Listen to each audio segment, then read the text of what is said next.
दुनिया की तमाम छोटी और बड़ी खबरों के लिए हमारे चैनल को सब्सक्राइब करना न भूलें और बेल का बटन जरूर दबाएं। दोस्तों में सहल कुरैशी। दोस्तों, अदानी की कंपनी में पिछले दिनों खबर आई थी कि अदानी की कंपनी ने, मॉरिशस की एक कंपनी ने 45,000 करोड़ रुपए निवेश किए हैं।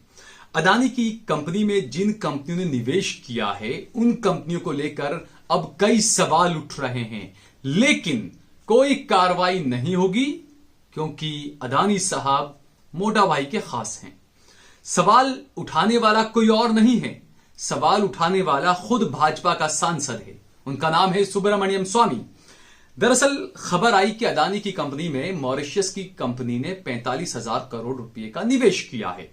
उसके बाद कांग्रेस पार्टी कहीं से ढूंढ ढांड कर लेकर आ गई। कांग्रेस पार्टी ने बताया कि जिन 3 कंपनियों ने अदानी की कंपनी के अंदर निवेश किया है वो तीनों कंपनियों का मॉरिशस का पता एक ही है। अब सरकार बताए कि मालिक कौन है, यह सवाल पूछा है सुब्रमण्यम स्वामी ने। सुब्रमण्यम स्वामी ने कहा है कि जो खबरें आ रही है, कांग्रेस ने जो सवाल उठाए हैं कि 3 कंपनियां हैं, तीनों का पता जो है वो एक ही है और इन कंपनियों का मालिक कौन है, यह सुब्रमण्यम स्वामी ने पूछा है। सवाल यहां पर यह आता है कि आपने सुना होगा प्रधानमंत्री नरेंद्र मोदी ने कई जगहों पर, रैलियों में भी कहा, अपने कार्यक्रमों में भी कहा कि मैंने 3,000 कंपनियां बंद कर दी है, 30,000 कंपनियां बंद कर दी है, 70,000 कंपनियां बंद कर दी है। लेकिन उनके खुद के दोस्त की कंपनी में किसने पैसा निवेश किया, इसकी कोई जानकारी नहीं है। सवाल यहां पर यह भी उठ रहा है कि जिस कंपनी ने यह निवेश किया है उसका मालिक कौन है, इसके बारे में किसी को कुछ पता नहीं था और उसकी वजह से इस कंपनी का जो डीमैट अकाउंट है उसको सीज कर दिया गया। लेकिन आगे क्या, आप सोचिए, आप थोड़ा सा तसव्वुर इस बात का करिए कि यह 2012 का साल है, प्रधानमंत्री नरेंद्र मोदी नहीं मनमोहन सिंह हैं, और उस वक्त अगर किसी कंपनी का ऐसा घोटाला अगर सामने आ जाता तो भाजपा क्या करती, नरेंद्र मोदी क्या करते, अमित शाह क्या करते और जितने भी भाजपा के बड़े नेता हैं वो सब क्या करते। दूसरी बात, गोदी मीडिया, उनकी इतनी अब औकात नहीं बची है। सूट बूट वाले जो एंकर बैठते हैं स्टूडियो में, उनकी इतनी औकात नहीं है अब कि वो सीधे प्रधानमंत्री नरेंद्र मोदी से या सरकार के किसी मंत्री से या प्रवक्ता से अदानी के बारे में सवाल कर सके और ये पूछ सके कि ये जो 3 कंपनियां हैं जिसने इतना पैसा निवेश किया है, उसके अकाउंट सीज किए गए हैं, ये कंपनियों का मालिक कौन है। कुछ खबरें इस तरह की भी आई, कुछ आरोप ये भी लगे कि ये जो 3 कंपनियां मॉरिशस में हैं, इन कंपनियों में भी अदानी की हिस्सेदारी है। यानी कि एक हाथ से डालो दूसरे हाथ से निकाल लो, ये अदानी का फंडा है, ये लोगों का आरोप है। दूसरा, यहां पर जिन कंपनियों ने जो पैसा निवेश किया है अदानी की कंपनी में, दरअसल एनएसडीएल की वेबसाइट के मुताबिक मॉरिशस की इन कंपनियों के डीमैट अकाउंट को 31 मई से पहले ही फ्रीज कर दिया गया था। इन्हीं कंपनियों में अदानी की कंपनी अदानी ट्रांसमिशन में 8.03% की हिस्सेदारी खरीदी गई, जबकि अदानी टोटल गैस में 5.92% की हिस्सेदारी खरीदी गई, जबकि अदानी ग्रीन में 3.58% की हिस्सेदारी मॉरिशस की 3 कंपनियों ने खरीदी है। उनके डीमैट अकाउंट को फ्रीज कर दिया गया है, लेकिन अदानी से कोई सवाल नहीं होगा। आप सोचिए, कहां तो आप एक पत्रकार को उठा लेते हो कि टेरर फंडिंग है, कहां से पैसा आया आपको पता चल जाता है, कहां अदानी की कंपनी में 40-45 हजार करोड़ रुपए इन्वेस्ट होता है, आपको कुछ पता ही नहीं चलता कि कंपनी का मालिक कौन है, कंपनी कौन है। जांच परख किए बिना पैसा इन्वेस्ट करवा दिया गया। क्या वो कोई आतंकी कंपनियां थी, वो कंपनी कौन है, उन कंपनी के मालिकान के नाम का पता क्यों नहीं चल पाया। और इस पर सवाल खुद सुब्रमण्यम स्वामी, जो कि भाजपा के सांसद हैं, वो खुद सवाल उठा रहे हैं कि आखिरकार ये क्या हो रहा है। उन्होंने कहा है कि जिन्होंने ये हिस्सेदारी खरीदी है 45,000 करोड़ की, वो कंपनियां कौन हैं। ये बात अदानी को भी बतानी चाहिए, ये बात सरकार को भी बतानी चाहिए, वित्त मंत्री को, प्रधानमंत्री को इस बारे में कुछ बोलना चाहिए।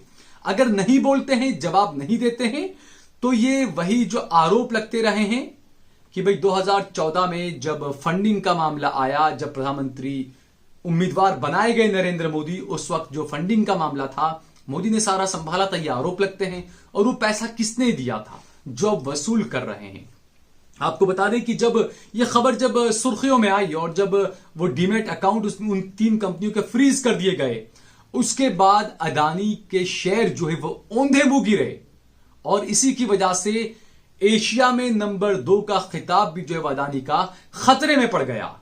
तो ये तो उनको वो जो नुकसान हुआ जो शेयर बाजार की वजह से हुआ, लेकिन ये सिर्फ महज एक नुकसान था पैसों का। इसकी जगह कोई और कंपनी का मालिक होता तो क्या होता, ये आप सोच सकते हैं। अभी तक सेबी और ईडी और सब कुछ, यानी अभी तक उनके पीछे सीबीआई वगैरह लग गए होते। लेकिन अडानी के पीछे लगने की सीबीआई की आप सोच सकते हैं? क्या सीबीआई या ईडी क्या अडानी को नोटिस जारी कर सकती है? ये आप खुद सोचिए, क्यों नहीं कर सकती, ये भी हम जानते हैं। लेकिन यहां पर सवाल ये उठता है कि एक तरफ आप बात करते हैं कि 1 रुपया भी गलत तरीके से देश में न आएगा न जाएगा, इतनी हम ट्रांसपेरेंसी ले आए हैं, यह प्रधानमंत्री नरेंद्र मोदी दावा करते हैं।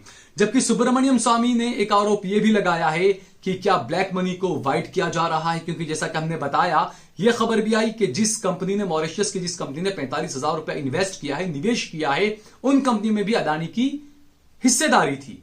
तो यहां पर सुब्रमण्यम स्वामी ने पूछा है कि क्या ब्लैक मनी को वाइट किया जा रहा है? यह जांच का विषय है, इसमें जांच की जानी चाहिए। दूसरा, एक आम आदमी कोई सवाल उठाए या विपक्षी पार्टी का कोई नेता सवाल उठाए तो समझ में आता है, लेकिन भाजपा के सांसद खुद ये सवाल उठा रहे हैं, इसीलिए मुद्दा और भी ज्यादा गंभीर बन जाता है। क्योंकि विपक्षी नेता कुछ सवाल उठाते हैं तो गोदी मीडिया तो वो दिखाने वाला है नहीं, और ये जो मुद्दे भी हैं, सुब्रमण्यम स्वामी आए दिन कुछ ना कुछ ट्वीट करते रहते हैं मोदी सरकार की नीतियों को लेकर, लेकिन गोदी मीडिया इसको लेकर कुछ भी नहीं करता है, खामोश। आप यही बात सोचिए, अगर कांग्रेस पार्टी का ही कोई नेता कांग्रेस के खिलाफ अगर एक छोटा सा ट्वीट भी कर देता है, चाहे वो छोटा ही नेता क्यों ना हो, तमाम मीडिया चैनल उसके पीछे पड़ जाते हैं और कहते हैं कि कांग्रेस के अंदर घमासान मच गया, कांग्रेस के अंदर ये हो गया, कांग्रेस के अंदर वो हो गया, कांग्रेस के नेता ने कांग्रेस के खिलाफ ही ट्वीट कर दिया। पूरा दिन डिबेट चलती है सोशल मीडिया में इस बात को लेकर। जबकि सवाल किससे होने चाहिए? सवाल होने चाहिए सत्ता पक्ष से। सत्ता पक्ष का एक सांसद इतने गंभीर आरोप लगा रहा है, मोदी के करीबी व्यवसायी पर इतने गंभीर आरोप लगा रहा है, उसके बावजूद मीडिया से खबर नदारद। ये वही अडानी है जिन्हें इतने सारे एयरपोर्ट जो है वो दे दिए गए देश के, जिन्हें ऑस्ट्रेलिया में कोल माइनिंग दिलाने के लिए हजारों करोड़ रुपए का लोन दिया गया। लेकिन उसके बावजूद जब इतने सारे घोटाले निकलकर सामने आ रहे हैं, ये सवाल उठ रहे हैं, ये आरोप हम नहीं लगा रहे हैं, ये आरोप जो है वो एनएसडीएल की एक वेबसाइट ने लगाए हैं, उसने ये खुलासा किया है और ये आरोप अब कांग्रेस पार्टी लगा रही है। और उसके बाद सुब्रमण्यम स्वामी जो बीजेपी के सांसद हैं, वो खुद अब जो है वो इन कांग्रेस के नेताओं की हां में हां मिला रहे हैं और वो खुद सवाल कर रहे हैं, वो खुद बोल रहे हैं कि ये 3 कंपनियों के मालिकान कौन है, उनके नाम सामने आने चाहिए और यह भी बताया जाना चाहिए कि क्या ब्लैक मनी को वाइट किया जा रहा है। आपको बता दें कि सुब्रमण्यम स्वामी उन नेताओं में से हैं जिन्होंने प्रधानमंत्री बनने के लिए नरेंद्र मोदी की दावेदारी को समर्थन किया था। उनका बहुत बड़ा हाथ इसमें रहा है। उस टाइम पे, अब तो स्वर्गवासी हो चुके हैं, राम जेठमलानी, वो नंबर 1 पर थे। वो सबसे ज्यादा समर्थन करते थे कि प्रधानमंत्री के उम्मीदवार के तौर पर नरेंद्र मोदी को प्रोजेक्ट किया जाना चाहिए, और उनके साथ सुब्रमण्यम स्वामी उनका सबसे ज्यादा समर्थन कर रहे थे। लेकिन वही सुब्रमण्यम स्वामी अब सबसे ज्यादा मुखर हो रहे हैं मोदी की नीतियों के खिलाफ। जिस तरीके से अब अडानी पर, अंबानी पर जो सवाल उठते थे और खासकर मौजूदा जो सवाल अडानी पर जो आया है, यकीनन मोदी सरकार को इसके जवाब देने होंगे। क्योंकि आप हिंदू मुसलमान की डिबेट में कब तक लोगों को उलझा कर रखोगे? जो जमीनी मुद्दे हैं, अर्थव्यवस्था से जुड़े हुए मुद्दे, इतने बड़े बड़े व्यापारियों के जो मुद्दे हैं, इस पर भी सरकार को जवाब देना होगा। क्योंकि दूसरी तरफ आप देखिए, यह खबर भी आई कि 46,000 करोड़ रुपए का जिस पर कर्ज था वीडियोकॉन कंपनी, वो जो है वो 3,000 करोड़ रुपए में बिक रही है। यह खबर भी आई। और खरीद कौन रहा है? खरीद रहा है वेदांता ग्रुप के अनिल अग्रवाल। तो जिस कंपनी पर 46,000 करोड़ रुपए का कर्ज है, 3,000 करोड़ में अनिल अग्रवाल उसे खरीद रहे हैं, तो जो बैंकों का जो पैसा था 43,000 करोड़ रुपया, क्या बैंकों को उन पैसों से हाथ धो लेना पड़ेगा? ये सवाल भी उठ रहे हैं। तो ऐसी कई चीजें हैं, कई सवाल है, जिससे यह साफ जाहिर होता है कि प्रधानमंत्री नरेंद्र मोदी हर मोर्चे पर जो है वो विफल हो गए हैं। चाहे वो विदेश नीति की बात हो, चाहे वो अर्थव्यवस्था की बात हो, चाहे वो देश के युवाओं को रोजगार देने की बात हो, हर तरफ से प्रधानमंत्री नरेंद्र मोदी विफल हो चुके हैं। और भाजपा के नेता, भाजपा के सांसद सुब्रमण्यम स्वामी खुद जो है वो इस बात के लिए सबूत पेश कर रहे हैं। दोस्तों, अगर आपको हमारा ये वीडियो पसंद आया हो तो इस पर कमेंट करिए, इसे लाइक करिए, इसे ज्यादा से ज्यादा शेयर करिए। और अगर आपको हमारा चैनल देश लाइव पसंद आए और अगर आपने सब्सक्राइब न किया हो तो हमारे चैनल को जरूर सब्सक्राइब करिए।